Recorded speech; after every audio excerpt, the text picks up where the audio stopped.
جس کی ساری زندگی ٹھوکروں میں گزر چکی ہو، اسلام اسے بھی مایوس نہیں کرتا، شفقت اور پیار کے لہجے میں پکارتا ہے حق تعالی کی بارگاہ رحمت کی طرف، ادعونی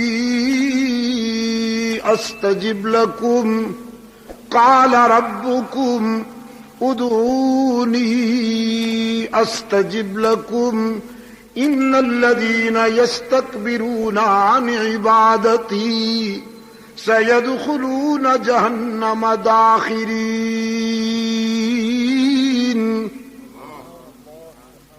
ادھر ادھر کہاں بھٹکتے ہو، اپنے رب کے در پہ آؤ، اس کی رحمت تمہارا انتظار کر رہی ہے۔ لیکن ہم گناہگار جو ہیں، ہمارا سٹائل دوسرا، ہماری زندگی اور، اس کے در پہ دامن پھیلانے کے لیے تو مخصوص انداز چاہیے ہوگا۔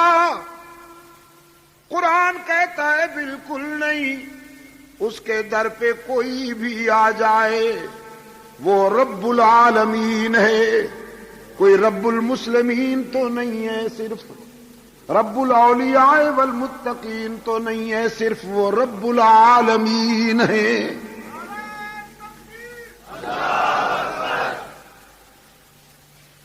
خطا کاروں کو بھی پکارتا ہے کہ باز آ ہر آنچ ہستی باز آ، گر کافر و گبر و بت پرستی باز آ، ای درگہ ماں درگہ نومیدی نیست، صد بار اگر توبہ شکستی باز آ۔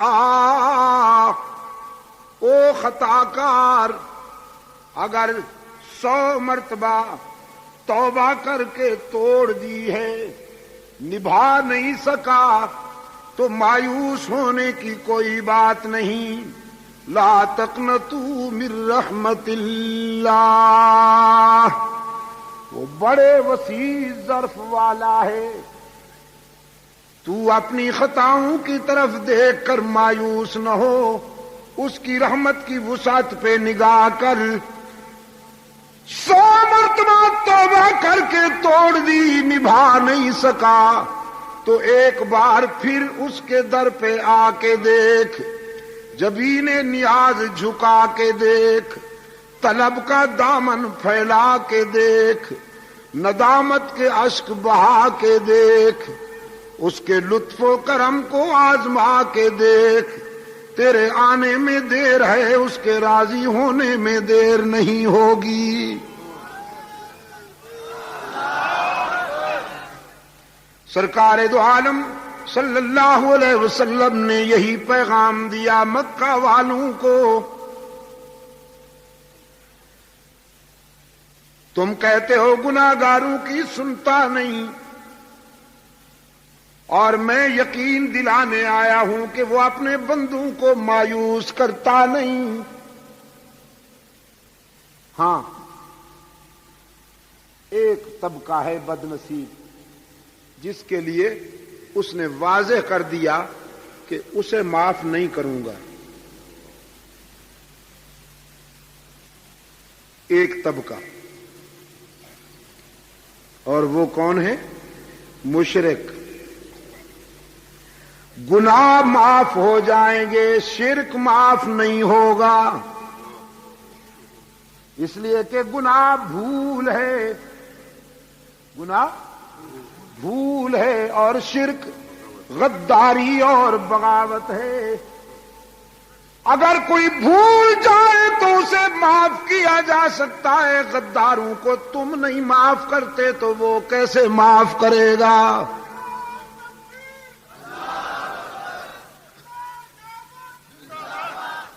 خاتون خانہ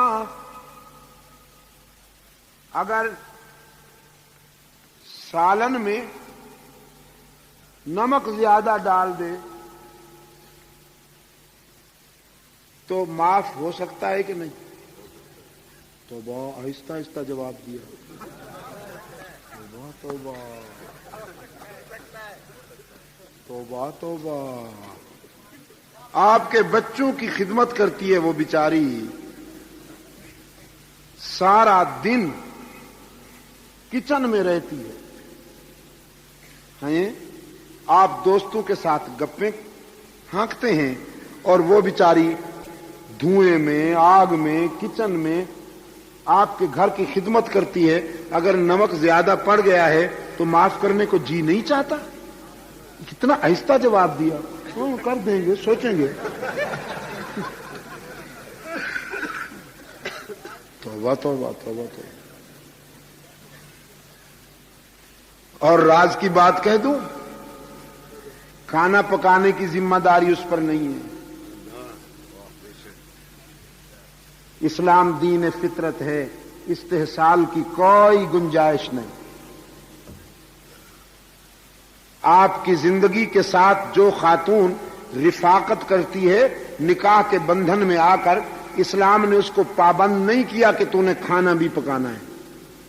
اگر وہ کہے کہ طبیعت ٹھیک نہیں اور میں کھانا نہیں بنا سکتی, آپ مجبور نہیں کر سکتے. اسلام کہتا ہے خادمہ کا انتظام کیجیے. یہاں تک کہ اسلام کسی عورت کو اس کے لیے بھی مجبور نہیں کرتا کہ وہ آپ کے بچے کو دودھ پلائے. جی ہاں, اگر وہ کہے کہ میں نہیں پلاتی ہوں تو آپ مجبور نہیں کر سکتے. یہ تو اس کا احسان سمجھیے کہ وہ بیچاری صبح سے شام تک آپ کے کچن کو آباد کرتی ہے.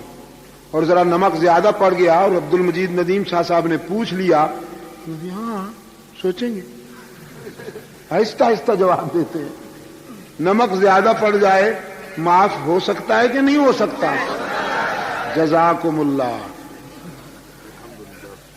شکر گزار ہوں. مرچیں زیادہ پڑ جائیں معاف ہو سکتا ہے نا؟ ہو سکتا ہے, ہو سکتا ہے. آپ کا نیا کوٹ استری کرتے ہوئے جلا ڈالے, معاف ہو سکتا ہے کہ نہیں؟ ہو سکتا ہے. انسان جو ہوا غلطی ہو سکتی ہے نا؟ ہو سکتی ہے. انسان جو ہوا, اچھا کبھی کبھی غلطیوں کا بڑا عجیب نتیجہ نکلتا ہے.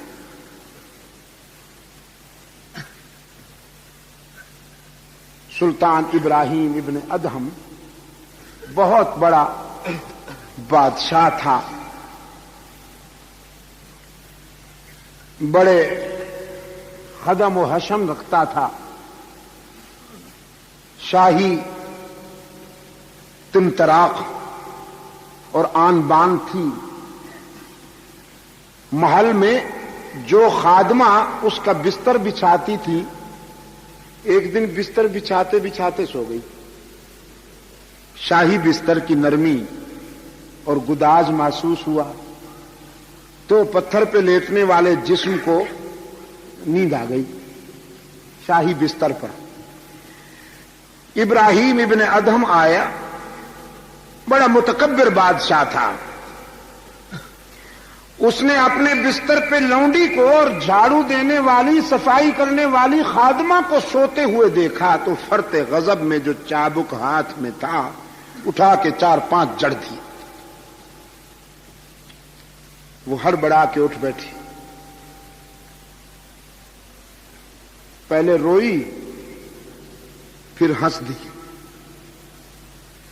ہنس دی تو ابن ادہم نے پوچھا کہ ہنسنا سمجھ میں نہیں آیا,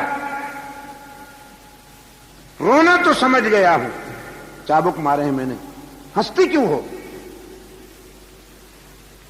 وہ کنیز کہنے لگی روئی تو اس لیے ہوں کہ تیرے چابک نے میری چمڑی ادھیڑ ڈالی ہے. بالکل ٹھیک ہے, اس نے رلایا ہے مجھے, لیکن ہنس اس لیے رہی ہوں کہ میں یہاں 4-5 لمحے بستر پہ سوئی ہوں, مجھے تو اس کی سزا نقد 4-5 چابک مل گئی ہے.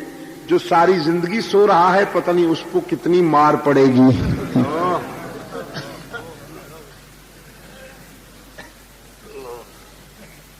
یہ وہ موڑ تھا کہ جب وہ متکبر بادشاہ اللہ کی عبادت و رسول کی اطاعت کے سفر پہ روانہ ہوا. اللہ کہا اور گر گیا. لگا نا جھٹکا. رات بھر روتا رہا. صبح ہوئی اپنے مشیروں وزیروں کو بلا کر کہنے لگا سنبھالو یہ سلطنت اور تاج و تخت. مجھے تو لونڈی کی بات سے زندگی کی حقیقت سمجھ میں آ گئی کہ ہم تو شراب میں اور دھوکے میں جی رہے ہیں. اب بقیہ زندگی اس کو راضی کرنے میں گزاروں گا.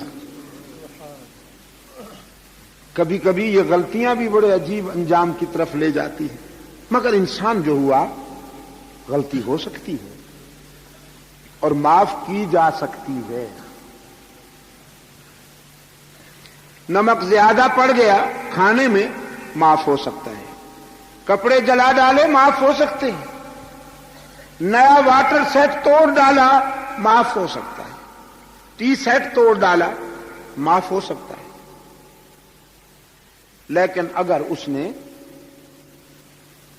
آپ کی عزت و آبرو میں آپ کے بھائی کو شریک بنا لیا معاف ہو سکتا ہے. یہ جواب تو بڑا اونچا دیا. غیرت مند ہے نا ماشاءاللہ. اگر آپ کی عزت و آبرو کے حق میں وہ آپ کے کسی دوست کو شریک بنا لے تو معاف ہو سکتا ہے؟ نہیں ہو سکتا. وہ کہے کہ میں نے کوئی تیرے دشمن کے ساتھ تو تعلق نہیں قائم کیا, تیرے پیارے کے ساتھ کیا ہے. یہ دلیل سنی جائے گی اس کی؟ نہیں سنی جائے. اڑا دیا جائے, اڑا دیا جائے. حق تعالی نے بھی فرمایا خطائیں معاف کر دوں گا لیکن معبود میں ہوں, مسجود میں ہوں. کسی اور کا سجدہ کیا تو میرے غضب سے نہیں بچ پاؤ گے. ہر جگہ موجود میں ہوں. کسی اور کو ہر جگہ موجود مانا تو میرے غضب سے نہیں بچ پاؤ گے. اللہ الغیوب میں ہوں. میرے بندوں میں سے چاہے کوئی میرا پیارا ہی کیوں نہ ہو, اگر اس کو تم نے اللہ الغیوب مانا تو میرے غضب سے نہیں بچ پاؤ گے. کارساز و دستگیر میں ہوں. اگر میرے بندوں میں سے کسی کو تم نے دستگیر و کارساز بنایا تو میرے غضب سے نہیں بچ پاؤ گے.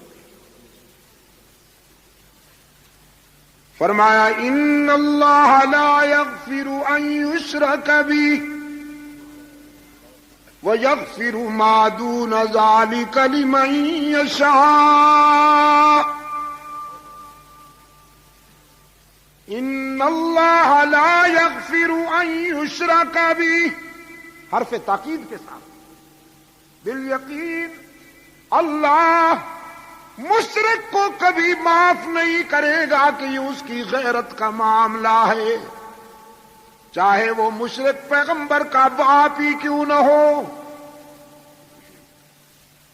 چاہے وہ مشرک نبی کا بیٹا ہی کیوں نہ ہو.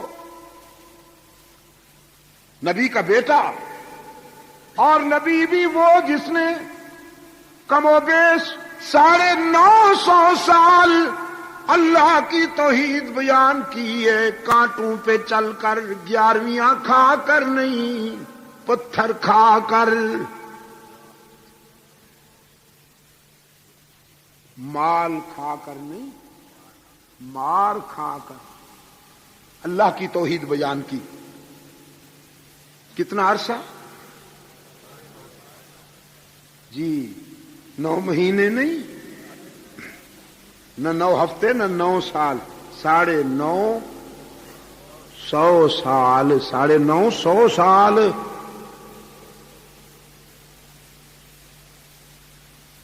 اور پھر صرف مسجد میں بیٹھ کر نہیں، گلیوں میں جا کر، صحراؤں میں جا کر، میدانوں میں جا کر قرآن کہتا ہے ربی انی دعوت قومی لیلا ونہارا فلم یزدہم دعائی الا فرارا۔ میرے رب، میں نے دعوت و تبلیغ کے سفر میں دن رات ایک کر دی، میں راتوں کے اندھیرے میں بھی ان کے پاس پہنچا، دن کے سویرے میں بھی ان کے پاس پہنچا، خلوص و انہماک کے ساتھ میں نے تیرا پیغام پہنچایا، لیکن ان کی شقاوت کا کیا علاج کروں؟ ان کی شقاوت بڑھتی جا رہی ہے۔ اب میرا خیال یہ ہے کہ آپریشن ضروری ہے۔ بعض بیماریاں اس سے ٹیبلٹ سے، مکسچر سے ٹھیک نہیں ہوتی نا۔ جو عضو زیادہ خراب ہو جائے پھر اسے ناسور کو تو کاٹنا پڑتا ہے نا، ناسور کو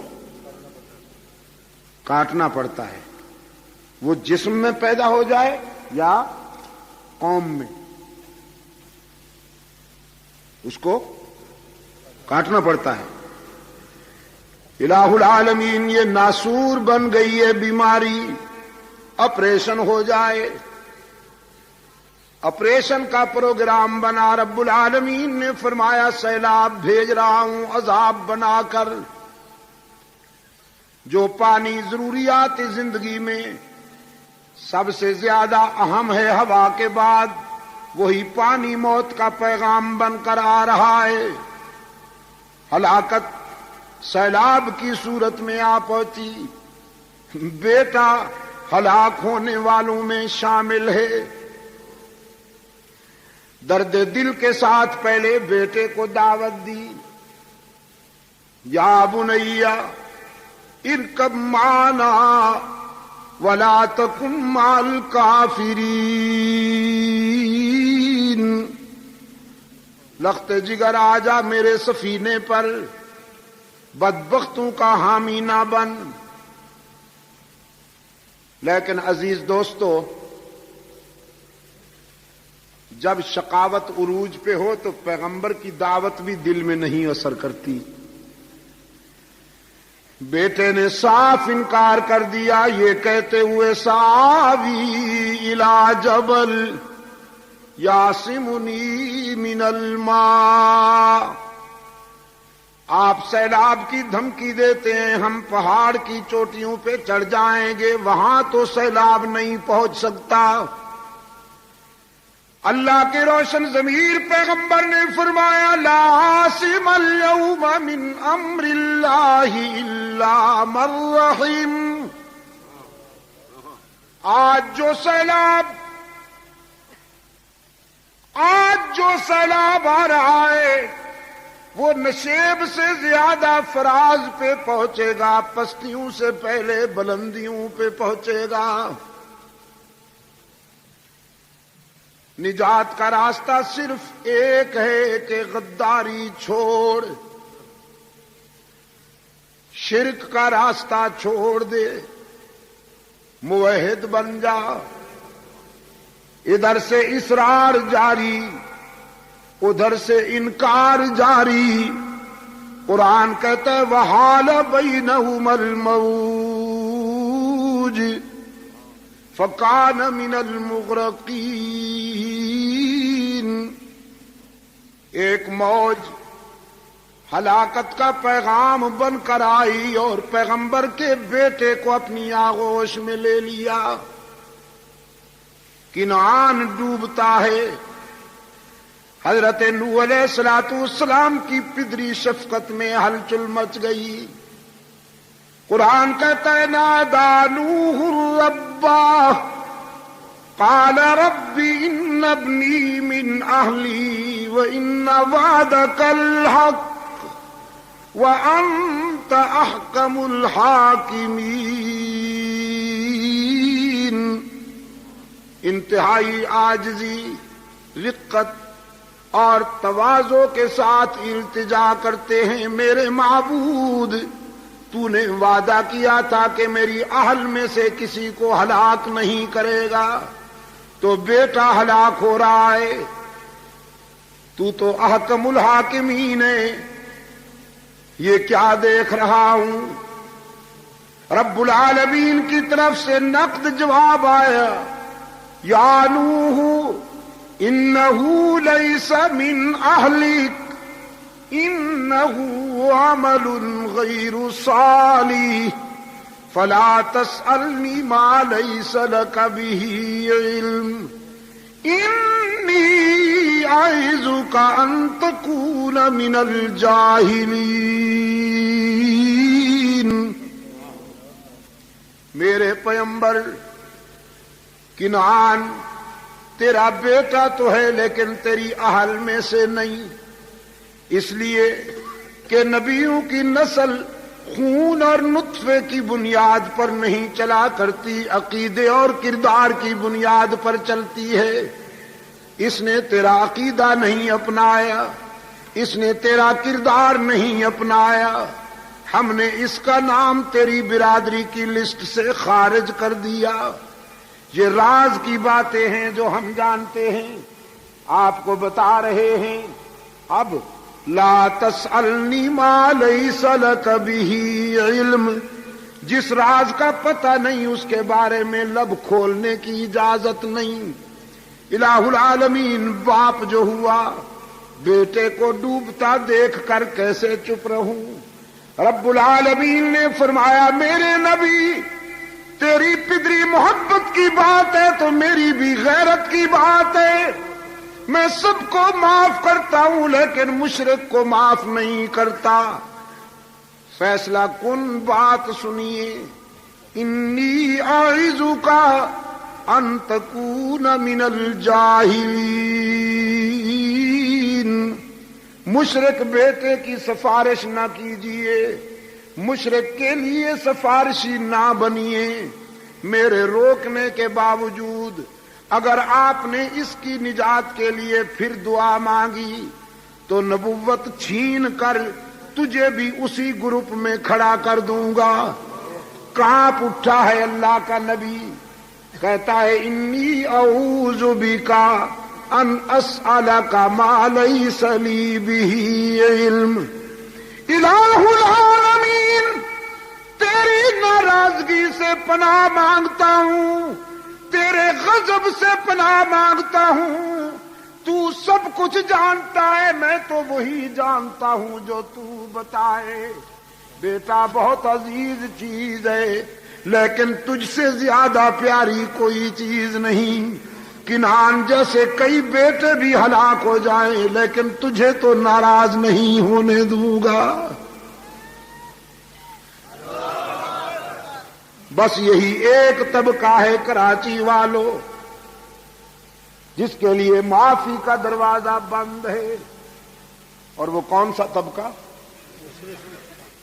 بھی کا مریض۔ بھی والوں کے لیے معافی کا دروازہ بند ہے۔ کون؟ بھی والے۔ اللہ اس بیماری سے سب کو بچائے۔ وہ دور والے بھی آمین کہیں نا، وہ جو دور بیٹھے ہیں ذرا۔ اللہ اس بیماری سے سب کو بچائے، اللہ اس بیماری سے سب کو بچائے۔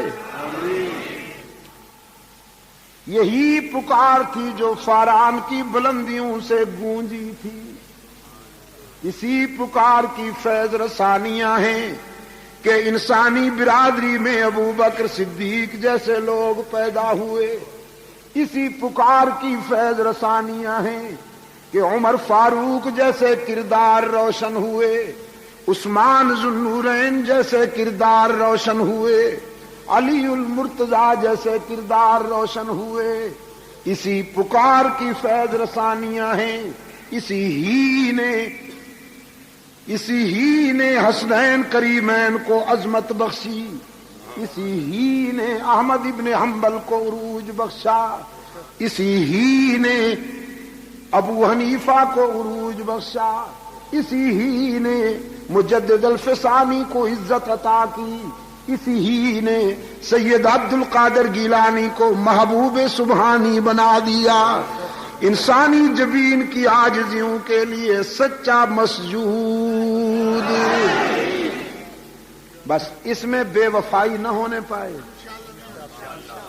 انسانی جبین کی عاجزیوں کے لیے سچا مسجود، علام الغیوب ہر جگہ موجود، کارساز و دستگیر، حاجت روا و مشکل کشا، عزت دینے والا، رزق دینے والا، یا اللہ بھی۔ بعض لوگ کہتے ہیں وزارتیں حضرت نے دلوائی ہیں، چونکہ چادر چڑھائی تھی، چونکہ دودھ سے قبر کو دھویا تھا۔ ہمارے ہاں بھی ایک گنجا ہے،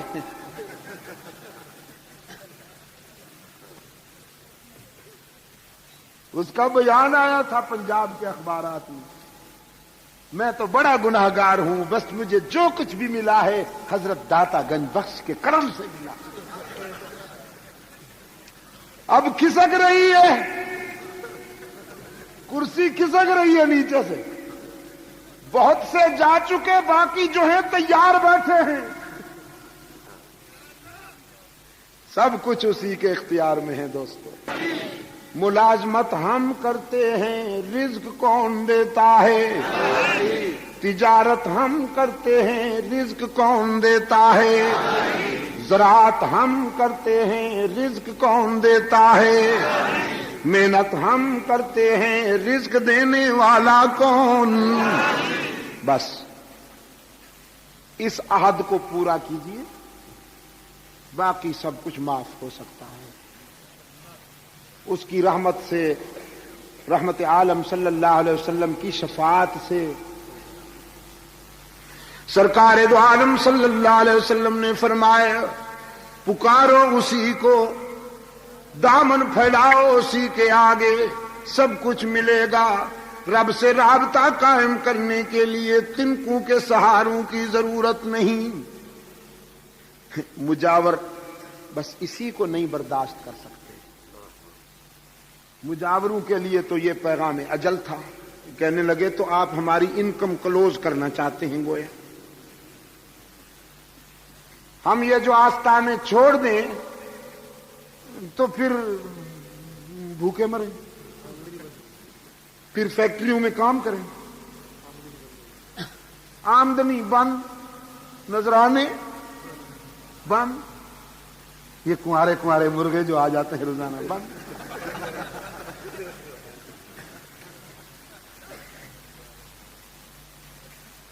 کمپرومائزنگ کے لیے فارمولا بھیجا، دیکھو جیو اور جینے دو کی پالیسی پہ عمل ہونا چاہیے۔ آپ کچھ نرم ہو جائیے، کچھ ہم نرم ہوتے ہیں، پھر آپ جو چاہیں ہم سے منوائیں، بس تھوڑی سی ہماری بزنس چلنے دیجئے، یہ سلسلہ چلنے دیجئے، نذرانے آنے دیجئے۔ اب ساتا ہے، جمعراتا ہے، 40واں ہے، کوئی مرے صحیح، حضرت صاحب کی انکم شروع۔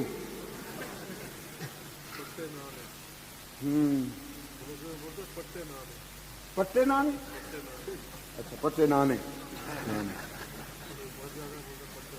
جی، یہ نہیں جانے دیتا کسی کو جنت میں اس وقت تک جب تک کہ آپ میدہ نہ بھر دیں اس کا۔ حضرت صاحب نہیں جانے دیتے کسی کو جنت میں، پہلے کہتے ہیں تیجے کی تیاری کرو، پھر کہتے ہیں ساتا بناؤ، جمعراتا بناؤ، 40واں بناؤ، جب تک 40ویں تک بات پہنچتی ہے محلے میں کوئی اور مر جاتا ہے، پھر سلسلہ شروع۔ اس کو کہتے ہیں تیجے کی تیاری کرو، ساتا بناؤ، 40واں بناؤ، اور جب تک وہ 40واں آتا ہے پھر کوئی اور محلے میں حضرت کا ایور گرین بزنس وداؤٹ لاس.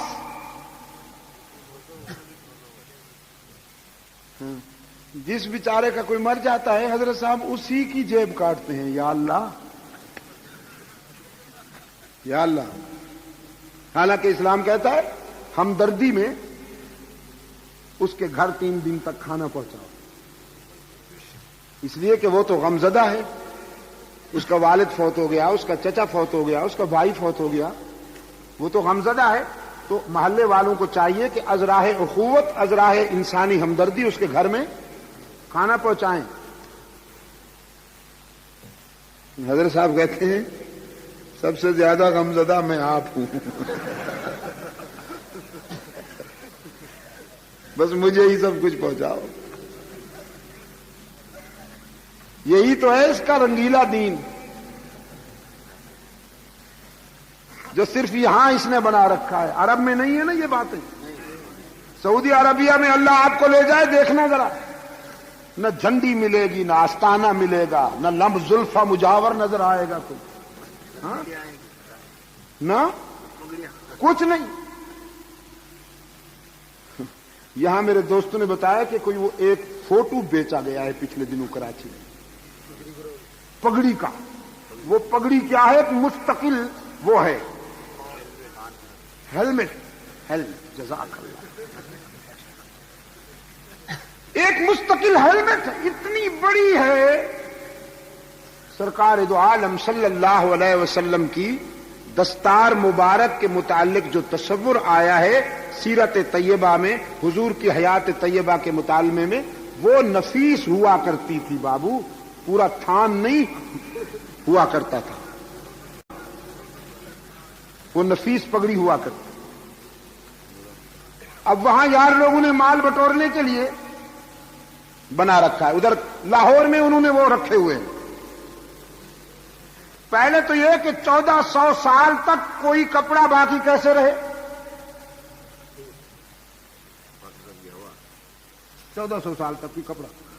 بمبئی میں پچھلے دنوں میں گیا ہوا تھا، وہاں دوستوں نے بتایا کہ منہ مبارک کے نام سے ایک گھرانے میں اعلان ہوا حضور کا منہ مبارک ہمارے ہاں ہے، جس نے زیارت کرنی ہو آ جائے.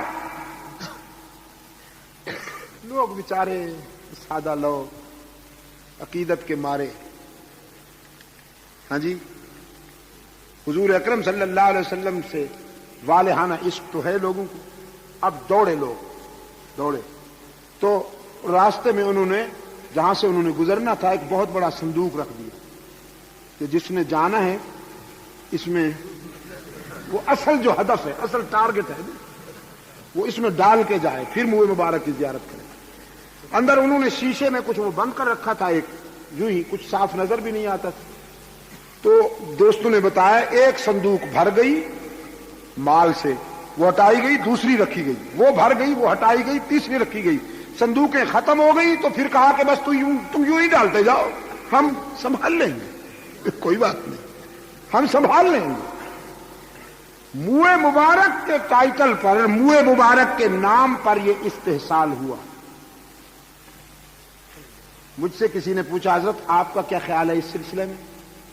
میں نے کہا اگر آپ حضور سے محبت کرتے ہیں تو حضور کی سب سے بڑی نشانی قرآن کریم ہے. اس سے بڑھ کر حضور اکرم صلی اللہ علیہ وسلم کی بڑی نشانی ہو سکتی ہے کوئی؟ کراچی والوں بتاؤ تو صحیح.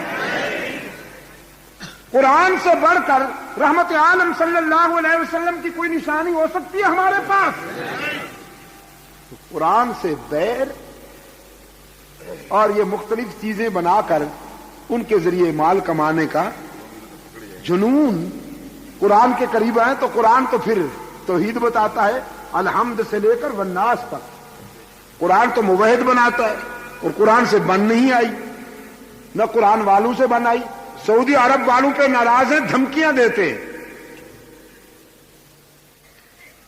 ہم یہ کر دیں گے اور وہ کر دیں گے. ہم نے یہاں پر یہ مطالبہ کیا کہ قادیانیوں کے نام نہاد ربوہ کو اوپن سٹی قرار دیا جائے. یہ مطالبہ ہے نا ہمارا، تھا اور ہے. اور رہے گا جب تک کہ یہ مطالبہ پورا نہیں ہوتا۔ ربوہ قرآن کریم میں اس مقام کو کہا گیا ہے جہاں حضرت عیسیٰ و مریم علیہم السلام کو اللہ نے عافیت بخشی تھی۔ وَآوَيْنَاهُمَا إِلَىٰ رَبْوَةٍ ذَاتِ قَرَارٍ وَمَعِينٍ۔ انہوں نے اپنے اس کا نام کیا رکھ دیا؟ اپنے شرارت گڑھ کا نام، شرارت گڑھ کا نام کیا رکھ دیا؟ ربوہ۔ برعکس نہند نام زنگی کافور، وضو شیف فی غیر محلے ہی۔ شرارت گڑھ نام ربوہ۔ جیسے کوئی آنکھوں سے اندھا ہو اور نام رکھ دو مسٹر چراغ صاحب، چراغ الدین صاحب۔ نماز ایک نہ پڑھتا ہو، نام رکھ دو معراج دین۔ پورے محلے کے بچوں کو کچا چبا جانے کا ذوق رکھتا ہو، ظالم ہو پرلے درجے کا، نام رکھ دو کرم دین۔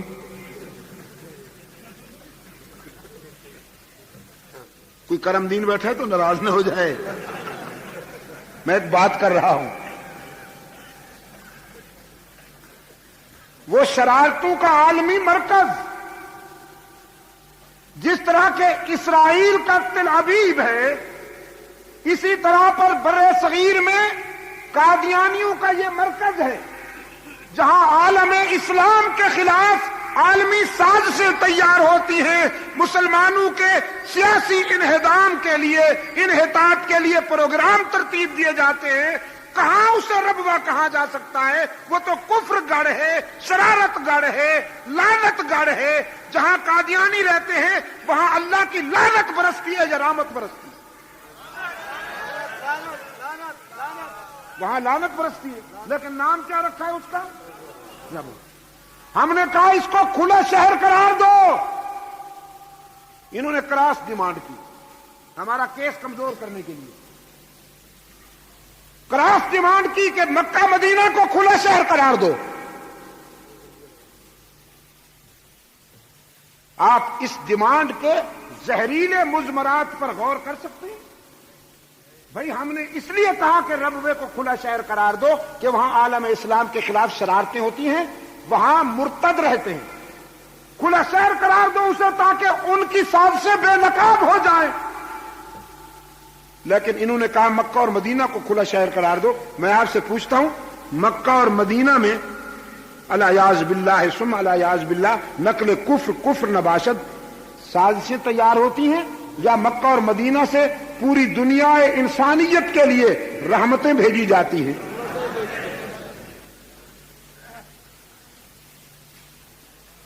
نمازیں ان کی نہیں ہوتی مسجد نبوی کے امام کے پیچھے، نمازیں ان کی نہیں ہوتی حرم کے امام کے پیچھے، اور ہیں عاشق تو ایسے عاشقوں کا داخلہ بند، داخلہ بند۔ اور میں نے اس دن کہا تھا نیازی چوک میں کہ اس عاشق کو ڈوب مرنا چاہیے جسے معشوق اپنی گلی سے ہی نکال دے۔